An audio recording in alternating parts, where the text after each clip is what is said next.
Vidéo sur les incohérences spirituelles. Pour faire cette vidéo, je vais faire intervenir la sous-personnalité que j'appelle la justicière. Je vais un petit peu remettre en question quelques concepts importants en spiritualité. Ça va être un peu marrant. Alors, quelques thèmes que quelques sujets auxquels je pense beaucoup depuis très longtemps. J'en ai parlé un peu à droite à gauche dans les vidéos, mais là je vais faire un petit récapitulatif et puis je vais ajouter des choses que j'avais pas dites encore. Alors la première chose, c'est que quand on est en France, soit comme moi on allait à l'école catholique, ou alors je pense comme peut-être, je sais pas trop, peut-être la majorité est allée dans l'école publique et donc dans quelque chose de plus laïque, plus athée. En tous les cas, je pense que même si on est dans une famille qui est complètement athée, qui croit en rien, on apprend au bout d'un moment forcément des choses sur ce qu'on appelle Dieu, parce que comme on a une histoire française majoritairement religieuse d'un point de vue temporel, forcément on apprend 2-3 trucs sur ce qu'on appelle Dieu. Et donc on a tous des petites connaissances dessus au minimum. Et donc je voulais commencer par là. Et ça c'est assez facile, je pense que là-dessus on se met assez tous d'accord, sans vouloir du tout, d'ailleurs là je vais dire des choses sur la religion catholique, mais je cherche absolument pas à offenser, d'ailleurs je veux offenser, après je vais parler de plein de choses, le but n'est pas du tout d'offenser, je vais plutôt mettre en exergue certaines choses, et je vais montrer que c'est pas forcément cohérent. Mais pas grave, hein, on peut prendre des spiritualités qui sont pas cohérentes. La cohérence n'est pas forcément l'objectif spirituel. La spiritualité serait peut-être plus déjà le bien-être interne, une sorte d'équilibre personnel. Et il y a plein de gens qui se sentent par exemple très bien dans la religion catholique, parce que pour garder l'exemple, donc il n'y a pas de souci, il ne s'agit pas du tout c'est pas parce qu'une chose n'est pas complètement cohérente qu'elle n'est pas bonne, hein, c'est pas le sujet. Moi, personnellement, c'est vrai que je cherche des choses cohérentes. Mais ça, c'est personnel. Et donc, voilà, je voulais juste parler d'un point évident dans la religion catholique. Je suis pas du tout expert de la religion catholique, mais il y a un truc, je pense, qu'on connaît tous.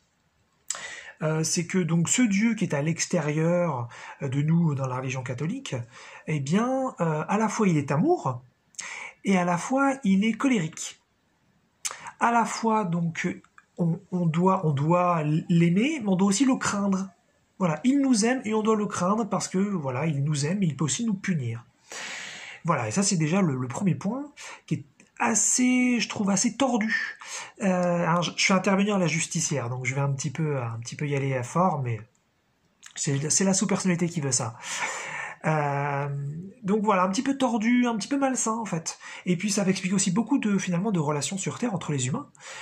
Aujourd'hui, on a des relations de couple qui sont majoritairement basées sur l'ego, avec ce truc de écoute, je t'aime, mais attention, à condition que tu te comportes comme ça. Si tu ne te comportes plus comme ça, je t'aimerai plus ou je t'aimerai moins. Et d'ailleurs, beaucoup ce que font aussi les parents avec leurs enfants. Quand les enfants, par exemple, font une connerie, le fait que le parent puisse mettre une petite distance émotionnelle avec l'enfant pour lui montrer qu'il a fait une bêtise, c'est conditionner l'amour.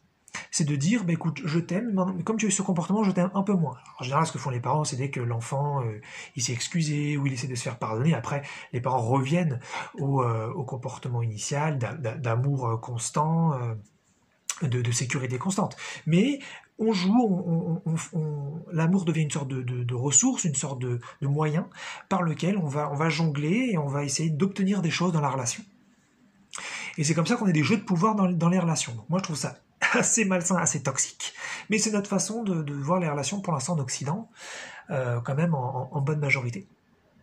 Et donc voilà, cette idée que l'amour est conditionnel, et si c'est le Dieu de la religion catholique qui te dit tu dois te comporter comme ça, et si tu te comportes à l'opposé de ça, eh bien tu te seras pas aimé, tu seras puni, tu vas le payer, voilà. Et puis évidemment ensuite, il y a même l'idée de l'enfer, qui peut être assez impressionnante, hein. C'est si tu as fait un comportement qui est jugé inacceptable et que tu ne t'es pas fait pardonner, tu ne t'es pas confessé, ou tu n'as pas fait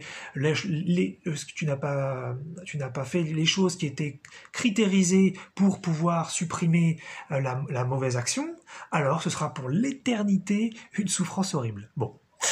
C'est quand même particulier comme façon d'aimer, mais je pense qu'il y a plein de gens qui ça leur va très bien, et ils ont besoin d'avoir un amour conditionnel, ils ont besoin d'être peut-être pas si libre que ça, et d'être un petit peu cadré pour savoir quelles sont les bonnes actions et quel est le bon amour. Voilà. Donc c'est pour ça. Moi je trouve ça, moi comme je suis pour une liberté absolument immense, pas pour une liberté de gauche ou de pôle politique, mais une liberté profonde et immense. Donc ça c'est personnel. Moi je trouve ça profondément tordu. Et d'ailleurs il y a plein de gens qui trouvent ça aussi tordu. Voilà. Et d'ailleurs je parle de la religion catholique parce que comme je vis en France et que c'est ce que j'ai connu plus, mais je crois que c'est la même chose dans les deux autres religions principales monothéistes, l'islam et le judaïsme. Je crois que c'est pareil. Hein. Je crois qu'on a encore on a ce Dieu qui est très très puissant et très amour et en même temps qui peut être très colérique et qui a donc un amour très très conditionnel. Voilà.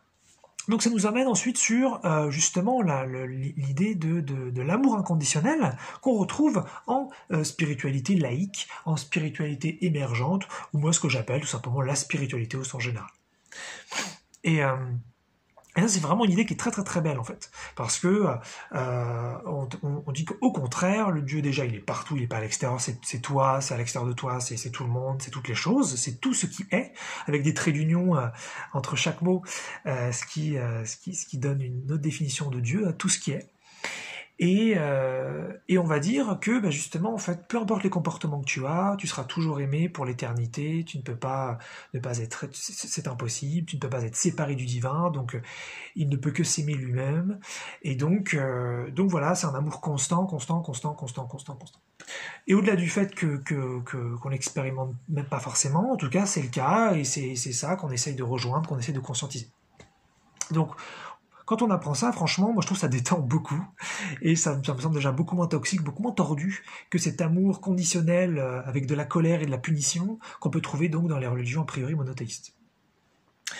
Mais quelque chose qui est en fait assez évident, et que pour autant j'ai mis du temps à remarquer, c'est que cet amour inconditionnel et sublime et magnifique et infini de la spiritualité laïque, eh bien en fait c'est un amour conditionnel aussi. Et je vais le démontrer en 2 secondes. C'est que on nous explique tout ça, très bien, et ensuite qu'est-ce qu'on nous dit? On nous dit que parce qu'on le ressent pas, on l'expérimente pas, donc pour le ressentir, il faut méditer, il faut peut-être changer son alimentation, peut-être faire du sport, peut-être avoir des pensées positives, peut-être avoir la volonté de se connecter au divin, et puis on va sortir plein de critères comme ça, plein de choses en fait, pour ensuite arriver à cet amour inconditionnel, pour arriver à cette chose que, à la fois on ressentira que on nous aime inconditionnellement et qu'à la fois nous on est capable d'aimer inconditionnellement.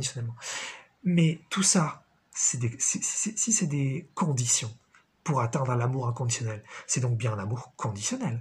Par définition, si on veut être sur la définition même, l'étymologie, inconditionnel, c'est donc tout de suite, c'est maintenant, c'est pas plus tard, c'est pas quand il y aura ça. Donc si je dois faire 10 ans de méditation, ou 10 ans de thérapie, ou 10 ans de remise en question sur moi pour accéder à l'amour inconditionnel, c'est bien que c'était un amour inconditionnel, conditionnel. Et là, on arrive sur une incohérence spirituelle, une deuxième. Donc la première, c'était le Dieu qui aime et qui est en même temps puni dans la religion monothéiste ou catholique.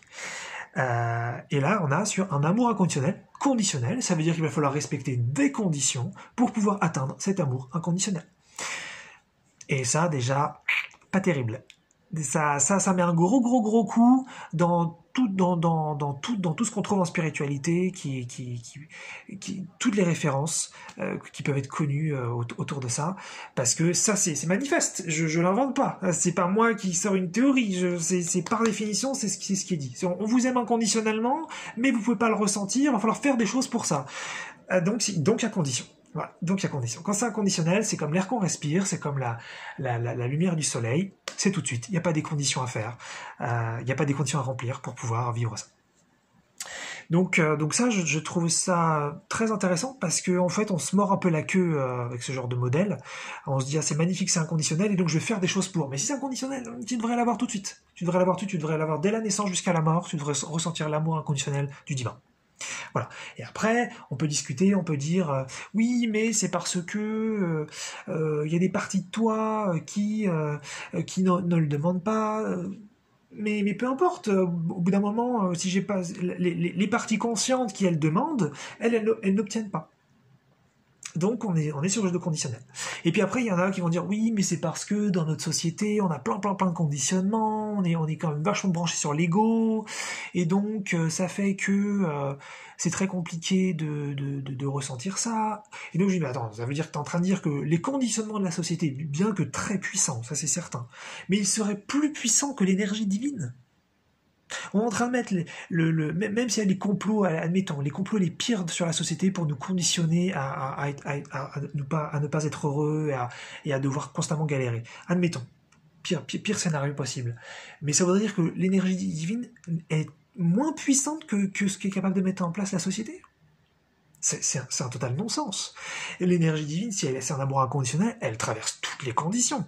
Donc on devrait être capable de ressentir ça tout de suite. Donc je suis pas en train de dire que l'amour inconditionnel n'existe pas, je dis simplement qu'il y a une incohérence spirituelle sur le sujet, c'est tout.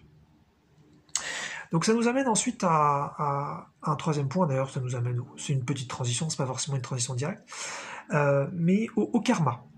Ça, le karma, donc ça c'est voilà, on commence à aller peut-être dans une spiritualité plus vaste, moins religieuse, bien que on peut se tourner vers le bouddhisme ou l'hindouisme, hein, je crois que ce sont des religions qui contiennent beaucoup de karma. Et donc le karma c'est quoi ? Il y a deux définitions du karma. Il y a la définition du karma qu'on connaît tous, même les athées la connaissent, c'est j'ai fait des bêtises, j'ai fait des choses pas bien, j'ai fait du mal à des personnes, et je vais maintenant donc devoir payer ces bêtises, et je vais devoir souffrir à équilibre pour pouvoir équilibrer les énergies, puisque j'ai fait souffrir d'autres personnes, je vais donc devoir souffrir autant. Et puis donc on retrouve ça, une sorte de karma à la fois, karma dans la vie en cours, j'ai fait des saloperies il y a des années, donc maintenant je vais devoir vivre des saloperies, ou alors, sur des vies antérieures ou sur des vies postérieures, j'ai fait des saloperies dans d'autres vies, et donc je vais devoir payer dans cette vie-là. Ça c'est la définition un petit peu qu'on connaît tous du karma. Et il y a une définition plus subtile, qui va donc, qui est peut-être plus spirituelle, peut-être plus acceptable, je veux dire peut-être moins violente, qui est qu'en fait, par exemple, tu as fait souffrir quelqu'un, mais tu ne l'as pas fait exprès, tu ne l'as pas fait avec conscience, et d'ailleurs tu ne t'es même pas rendu compte après coup que tu l'avais fait souffrir. Donc il n'y avait pas de malveillance de ta part, mais il y a eu une conséquence désagréable. Eh bien, là, le karma dit que l'idée, c'est avec toi-même que tu vives la même chose pour que tu puisses réaliser et comprendre et t'enrichir. Donc, on n'est plus du tout sur un univers qui te punit par rapport à ce que t'as fait, mais plus qui va te renvoyer des expériences miroirs afin que tu puisses toi-même te rendre compte de ton comportement, de ce que tu peux faire, et donc des conséquences que ça peut avoir. Donc déjà, je trouve ça plus intelligent. Pour autant, maintenant on va aller sur des trucs donc peut-être un petit peu incohérents ou un petit peu peut-être cruels finalement.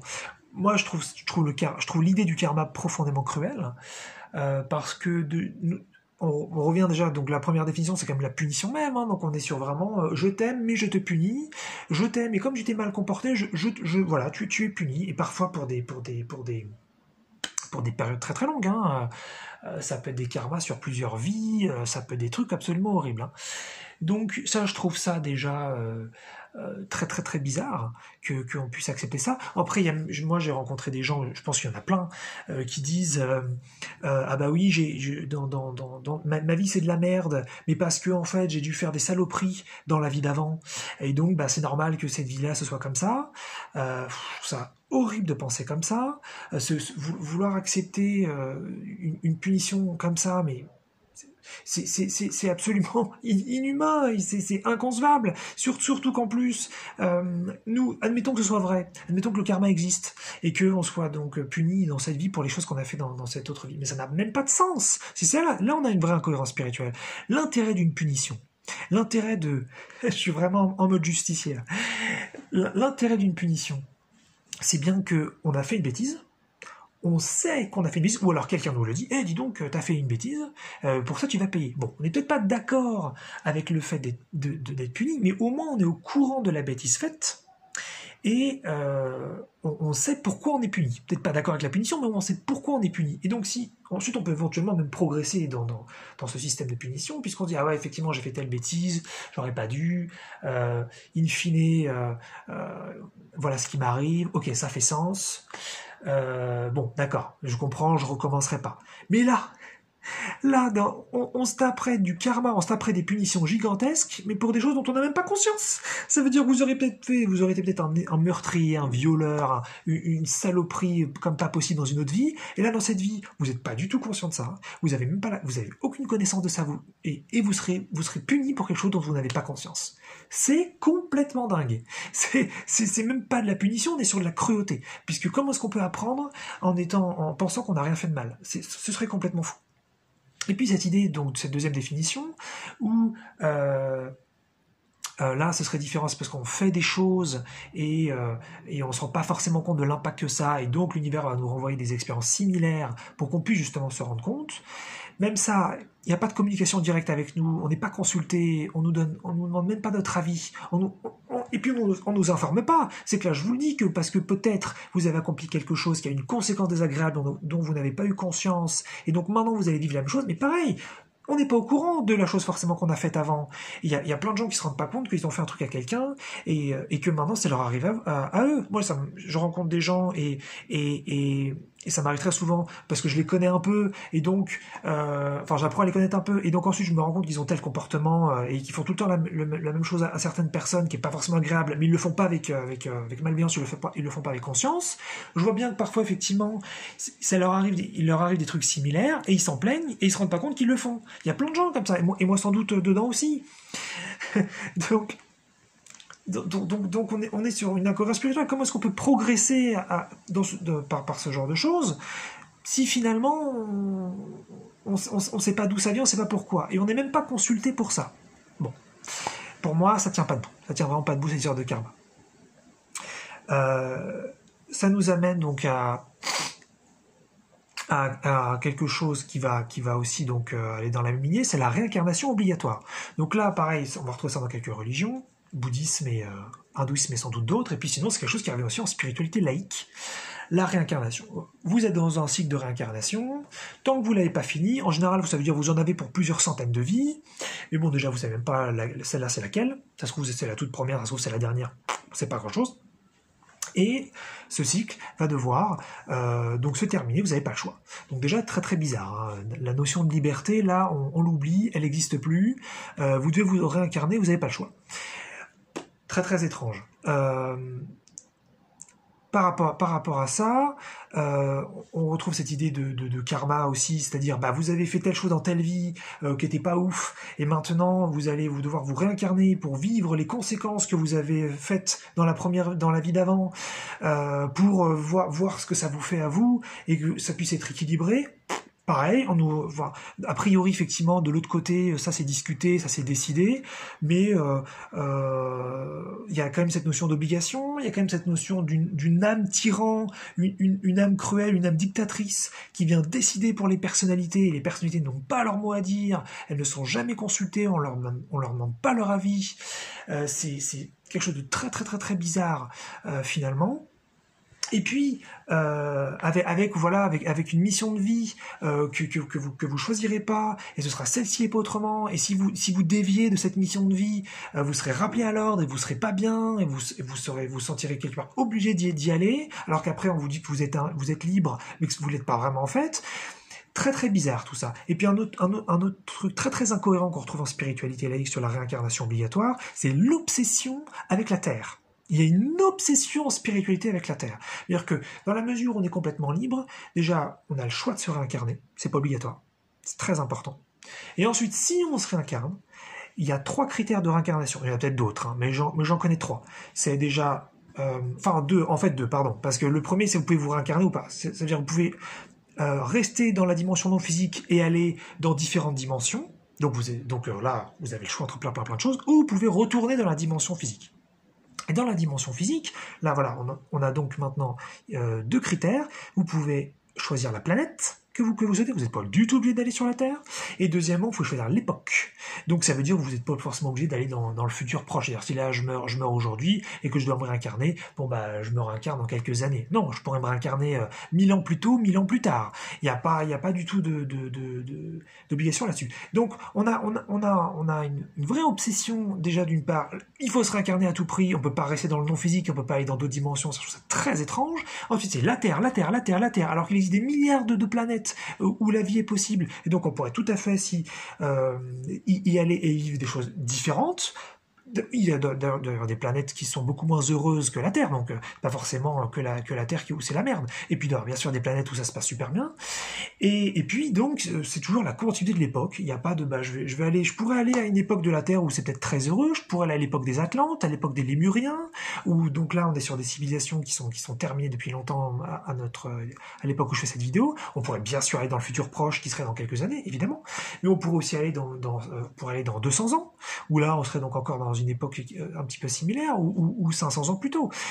Et là non, c'est bizarre, voilà, ça on n'en parle pas, c'est pas mis en avant, donc il y a vraiment, c'est toujours une notion vraiment un petit peu, enfin, c'est pas cohérent, c'est pas complet, il n'y a pas une liberté totale. On arrive ensuite sur un autre petit point, l'idée de l'oubli à la naissance. Donc c'est la continuité de ce que j'ai dit avant, c'est-à-dire que voilà, vous auriez potentiellement du karma, faut parfois aller le payer dans les vies d'après, et donc déjà, on vous obligerait à vous réincarner, très très étrange.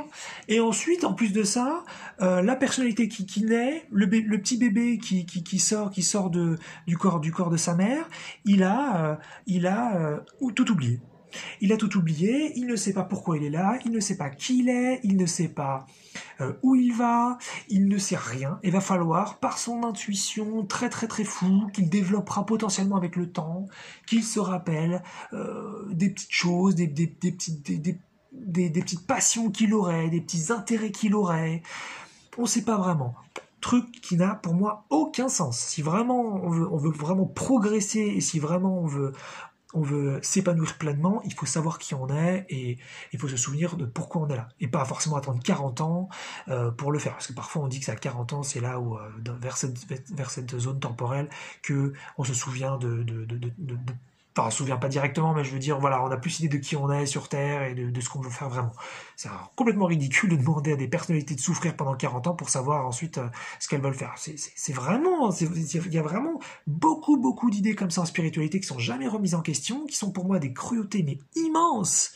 Hein, je rappelle, c'est la justicière qui parle, qui sont pour moi des cruautés immenses et qui non, mais sont tordues et qui tiennent pas la route. Donc l'oubli à la naissance, ça tient pas.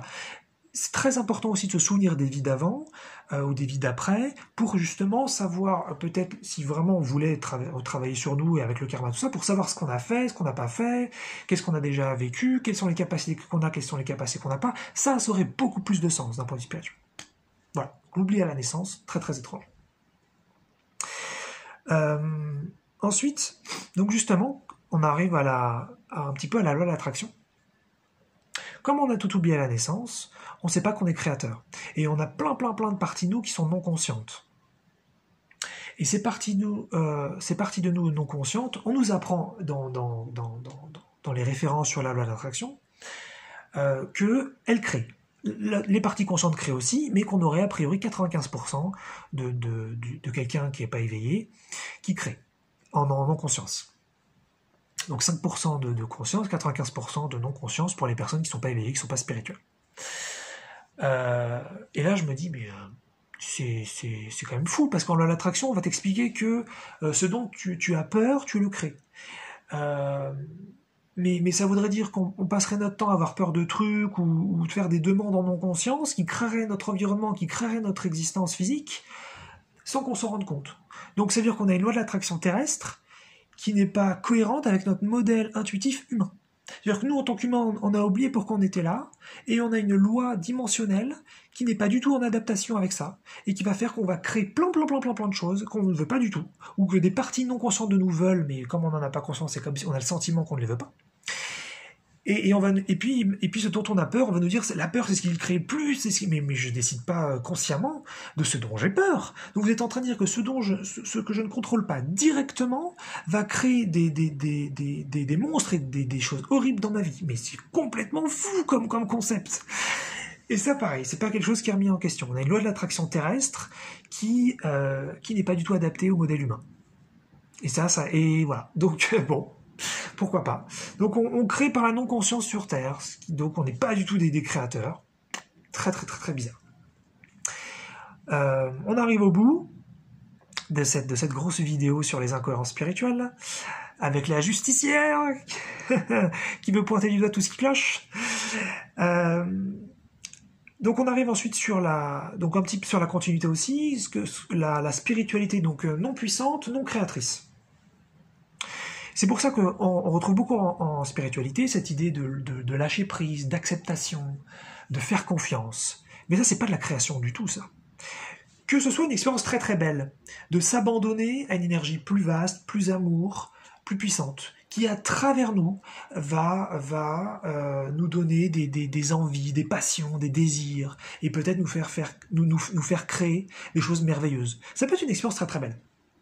Hein, comme un petit peu aller dans un parc d'attractions, monter dans une attraction, on sait qu'on est en sécurité, on sait que tout va bien, et on s'amuse pour autant de la surprise de ce qui se passe. Ça pourrait être très très sympa, mais c'est pas de la création. Quand je suis dans un parc d'attractions, je me laisse aller dans les attractions, je décide rien. Et ça me va puisque j'y vais pour ça. Mais j'ai pas envie de faire ça tout le temps.